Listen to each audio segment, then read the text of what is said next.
les jours, 4 débats vous sont proposés sur le site de l'équipe. Regardez les 4 propositions du jour. Voulez-vous parler de Kylian Mbappé? Est-il désormais un titulaire indiscutable? Le retour de Mandanda à l'OM. Est-ce une évidence? Kevin Gamero est-il devenu un attaquant de niveau Ligue des Champions? Ou encore Alex Ferguson à Saint-Étienne, justement? Est-ce que c'est pour siffler des verres? On ne sait pas. En tout cas, vous voulez parler ce soir. Ça n'a pas trop marché, la dernière vanne. Oui, il y avait un jeu de mots, tout ça. Vous voulez parler de Kylian Mbappé. Vous allez nous en parler. Karine, évidemment, vous l'avez vu hier de près, car ça y est, l'Angleterre s'est emparée du phénomène depuis hier soir. Tous l'appellent The New Thierry Henry, le nouveau Thierry Henry. Et je vous propose d'écouter les principales réactions après la rencontre, après ce match de Kylian Mbappé. J'ai utilisé Kylian devant aujourd'hui parce que nous connaissons bien City qui donne beaucoup d'espace pour les deux. Lui, c'est un joueur vite, très fort pour le mouvement pour les deux adversaires. Et je crois qu'il fait un bon match, un grand match. Un petit 18 ans, que c'est le premier match de lui pour la compétition européenne. Et c'est ça, c'est notre projet aussi. Simplement qu'elle est un joueur pro, ce n'est pas un jeune, et qu'elle peut jouer 100% comme qualquer autre joueur de grand niveau. Il a fait un grand match ce soir. Je le suis depuis son championnat d'Europe et je pense qu'il a un très très bel avenir s'il continue comme ça. Il faut qu'il continue à travailler. Et c'est déjà un top joueur et je pense qu'il atteindra l'équipe de France dans pas longtemps s'il continue. Et merci beaucoup à Karine Galli et à Stéphanie Roch qui était hier avec vous à Manchester pour cette rencontre face à Monaco. Le débat sur Kylian Mbappé, vous voulez en parler, le plan A4, la musique qui fout les jetons. Et cette question, et je vous rappelle cette règle, si vous êtes tous d'accord, les boules de la mauvaise foi, quelqu'un va devoir changer son avis. Mbappé est-il désormais un titulaire indiscutable à Monaco? C'est un oui, c'est un non. Karine Galli. Non. Arnaud Herman. Titulaire, oui. Indiscutable, non. Mais j'ai répondu à la question, donc c'est non. Bertrand Latour. Oui. Ah, il n'y aura pas les boules de la mauvaise foi, ils ne sont pas d'accord. Florian Gazan. Non, surtout pas. Non, surtout pas. Vous êtes tout seul face aux copains, même s'il y a une petite nuance du côté d'Arnaud Herman, si j'ai bien compris. On a la même nuance. Oui, il y a une nuance aussi avec Karine Galli, rassurez-vous, ma Karine. Vous commencez, Bertrand Latour, énervez un petit peu les copains là, qui pensent que non. Non, je ne veux pas les énerver, mais simplement, c'était peut-être le sens de l'histoire de cette saison, que Mbappé termine l'année titulaire. Il est sur une série remarquable. 9 buts sur les 8 dernières titularisations. On le voit, chaque fois qu'il fait la différence. Chaque fois qu'il entre, il fait des différences. Il commence face à Metz, il marque un triplé. Lors du match face à Bastia, où Monaco vit un match compliqué, Jardim le fait peut-être entrer un peu trop tard, mais il a semé le tournis et quasiment permis à son équipe de gagner cette confrontation avant celle de City. Contre City, il débute. Première titularisation, Ligue des Champions. Ils font un partout. Oui, ils font un partout et il a 2 doigts de faire basculer le match. Il fait une très bonne entrée. Chaque fois qu'il joue, il est extrêmement performant. Il est très bon. Il est très performant. Pas titulaire, là. Pas titulaire là, dans la mesure où Mbappé commence le match le plus important de la saison de l'AS Monaco à ce stade. Le voir débuter, c'est un signe très fort envoyé par Jardim. On avait le sentiment que sur les dernières semaines, Germain était un peu moins bien et que Jardim donnait un peu plus de temps de jeu à Mbappé. Là, c'est clair, vous avez l'inversion des courbes et c'est logique par rapport au potentiel de Mbappé. Il a la tête sur les épaules. Effectivement, il ne faut pas le voir plus haut qu'il ne l'est pour le moment. Mbappé, il ne faut pas lui faire trop de louanges, mais en interne, il est très bien géré par Jardim, qui a eu l'habitude de gérer des jeunes, notamment Anthony Martial. Il l'a toujours très bien fait. Donc pour moi, Mbappé terminera l'année comme titulaire. Il l'a montré, il l'a prouvé hier. Pas du tout d'accord. Florent Gazan, répondez. Non, mais il a évidemment le potentiel pour devenir un titulaire indiscutable, sauf qu'aujourd'hui, il est Non, mais il l'a montré, c'est pas du potentiel, c'est de la valeur absolue. Là. Hier, c'est pas un potentiel. Hier, il est rentré. C'est plus l'espoir. C'est devenu un titulaire. Jardim a dit exactement pourquoi il l'a fait jouer hier d'entrée. C'est parce qu'il voulait jouer dans le dos des défenseurs qui sont lourds. Mais non, c'est pas de la flûte, c'est vrai. Et ça correspond à ses qualités. Il est encore très jeune, il est perfectible, il n'est pas terminé, il n'est pas achevé. Et de toute manière, il est déjà meilleur que Germain.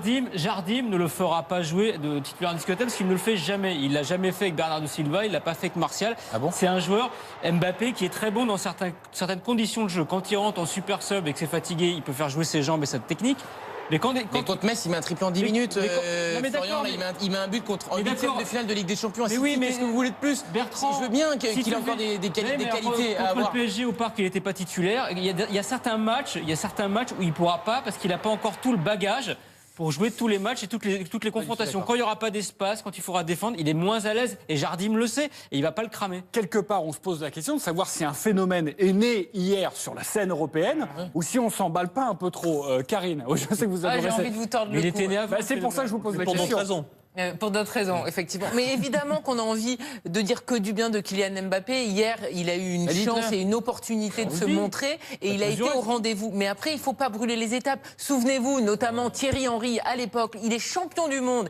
Il joue à Monaco, il retourne avec les espoirs et quand il va à la Juve, c'est très compliqué. Donc arrêtons de toujours brûler les étapes et d'aller plus vite. Qu'une carrière soit compliquée. Thierry Henry a eu 6 mois compliqués à la Juve, il n'y a aucun souci. Ben voilà. Mais on peut aussi dire qu'on a vu la naissance d'un phénomène. Ce sont des pistes froides, monsieur Drouet, depuis le début, je vous le dis. Il y a un moment donné, Ousmane Dembélé, il avait 17 ans, il est titulaire à Dortmund, il va jouer des matchs de 8e de Ligue des Champions. Il y a un moment donné, Messi, il a raison. Ronaldo, il va Mbappé. commencer à l'âge à 25 ans, Karine, Mais pas du tout. il ne faut pas les cramer.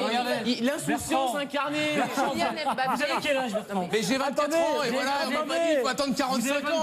Attendez, pas tous en même Vous temps. avez 24 ans. Est-ce que vous êtes titulaire tous les soirs? Regardez Arnaud, regardez Arnaud, il rigole. Un point supplémentaire.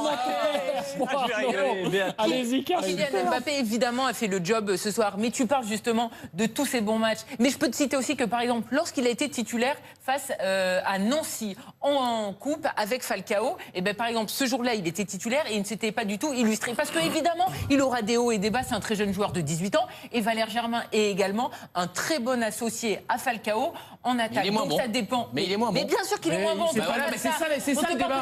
T'es meilleur ou t'es moins bon. C'est pas la sécurité sociale de savoir si le mec psychologiquement on te parle de la complémentarité des joueurs et on te parle de selon l'adversaire. Donc Kylian Mbappé, il aura du temps de jeu et on est tous très confiants pour lui. Mais titulaire indiscutable pour l'instant. Avec Falcao, on l'a vu hier, non? Je n'ai pas dit qu'il l'était pas. Je dis pas la complémentarité. Oui, parce que mais il y a des complémentarités qui sont différentes et tu ne fais pas jouer Falcao avec Mbappé ou Falcao avec Germain selon l'adversaire. Le seul qui est indéboulonnable aujourd'hui en attaque, c'est Falcao et c'est Jardim qui le dit. Après, il a un choix à faire entre Germain et Mbappé. Mbappé titulaire, oui. Germain, oui. Titulaire indiscutable, pas encore. Calmons-nous, c'est tout. Calmons-nous. Allez-y, tentez de tempérer, de nuancer ce débat, mais vous pouvez rentrer. Karine a été très bonne, mais Regardez juste, excusez-moi, pardonnez-moi, regardez juste ce classement. Top 5 des buteurs français les plus jeunes en C1. Et hier, Kylian Mbappé, je ne sais pas si vous avez vu cette stat, en tout cas, est arrivé en 2e position, juste derrière Karim Benzema. Bon, le 3e, c'est un mauvais exemple, c'est Hakim Mangala. Mais quand même, ça. Même le 4e. Il y a oui. Oui, même le 5e. Non, mais ça veut dire quelque chose quand même ou pas? Ce qui s'est passé hier avec Kylian Mbappé. Il est très doué, que c'est un futur très grand, il n'y a aucun doute, on est tous d'accord pour le dire. Bien sûr. Voilà, moi je prends des deux arguments, je suis tout à fait d'accord. C'est le titulaire aujourd'hui avec Falcao devant parce qu'il y a la forme du moment. Effectivement, il est en pleine bourre. En Germain est quand même un joueur qui a moins de qualité, aussi bien physique, de vitesse que technique par rapport à Mbappé. Donc il apporte certaines choses, mais il n'est pas, on va dire, il est pas dimensionné comme Mbappé, même s'il a plus d'expérience, c'est pas le même poste. Mais il est clair que sur le match de Manchester City, il est évident que c'est un choix tactique. Parce qu'il savait très bien, Jardim, que la défense de Manchester City était quand même pas le point fort de l'équipe, que dans le dos, il l'a dit, ils allaient les prendre facilement. Et donc c'est pour ça qu'il a mis un garçon qui court le 100 mètres comme Carl Lewis. J'ouvre une parenthèse dans ce débat. C'est la mi-temps à Saint-Etienne. 1-0 pour Manchester United, Candice. Oui, effectivement, ce match donc, qui tourne à l'avantage des Mancuniens. On rappelle qu'il est bien pour se qualifier. Il faudrait 5 buts marqués pour l'AS Saint-Etienne. Il faudra attendre la deuxième période pour ça. Dans une première période assez brouillonne quand même. Il y a eu beaucoup de déchets, mais des deux côtés, c'est ce qui est rageant du côté des Verts. Et puis l'efficacité mancunienne. Un but en 2 frappes dans ces 45 premières minutes. Les Verts, donc, qui sont clairement en difficulté, même si ils ont touché plus de ballons, ils ont effectué plus de passes, mais trop d'imprécision pour l'instant mettre en danger cette équipe mancunienne. Eh bien, on suivra cette deuxième période avec vous dans quelques instants. On va laisser les joueurs se reposer. Bravo au Faro pour Anthony Mounier qui répond aux Verts. Une dernière question à vous poser sur ce débat Kylian Mbappé. Il y a la liste de Didier Deschamps le 16 mars prochain. Le lendemain du match retour face à Manchester City, est-ce qu'il doit le prendre? Non. Est-ce qu'il doit ou est-ce qu'il peut? Où est-ce qu'il va? Est-ce qu'il va, oui. Expliquez-moi la nuance là, Arnaud. Est-ce qu'il doit? C'est-à-dire que c'est un impératif par rapport à l'équipe de France aujourd'hui. Oui, est-ce qu'il doit le prendre? a besoin de Kylian Mbappé, je ne crois pas. Ok. Est-ce qu'il peut le prendre ou est-ce qu'il va le prendre compte tenu de ses dernières prestations? Ça, c'est possible. Ça dépendra aussi des... oui, évidemment, mais moi je vous demande votre ressenti, les copains. Évidemment qu'il peut le prendre. Est-ce qu'il va le prendre? C'est ça la question? Oui, est-ce qu'il va le prendre? Je ne pense pas. Non, il va pas le prendre. Non, je pense qu'il ne le prendra pas et ce serait pas forcément lui rendre un service. Non. Mais ce qui est bon pour Deschamps n'est pas bon pour Jardim. Parce que, oui, à mon sens, être titulaire à l'AS Monaco ou être en équipe de France, qui est le sommet du foot, ça me paraît ne pas être la même chose. Et pour le coup, il ne faut pas précipiter sa progression, qu'il enchaîne les matchs à Monaco, qu'il continue à marquer énormément de buts. La sélection, ça se mérite, il faut un peu de temps. Après, si vous me dites, est-ce qu'il peut faire la Coupe du Monde 2018 ? Là, je veux bien mettre quelques billets. Ok, quelques billets. Le mot de la fin avec vous.